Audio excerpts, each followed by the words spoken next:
Marami ang tila na pa-double check kung nasa opisyal na Facebook page nga ba sila ng isang sangay ng gobyerno dahil sa viral na larawan ng isang dalaga na nakapost sa story nito.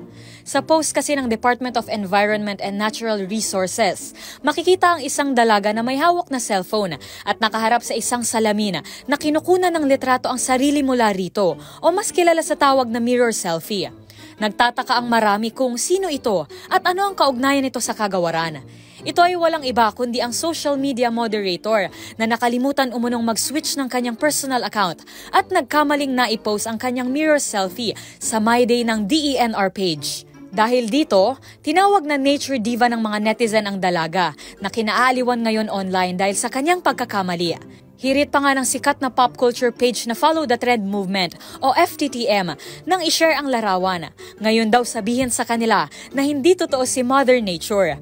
Ilan din sa mga binansag sa kanyang tawag ay Diva of Environment and Natural Resources, ang tunay na Sierra Madre at Mother Earth. Habang ang isang ito naman, tila kinabahan at napahiling na lang na sana hindi mangyari ang aksidente na ito sa kanyang trabaho. Sagot naman ang isa pa, kaya raw dapat hiwalay ang work at personal phones para maiwasan ang mga ganitong kahihiyan. Para sa DZRH TV, ito si Rose Babiera. Una sa Pilipinas, una sa Pilipino.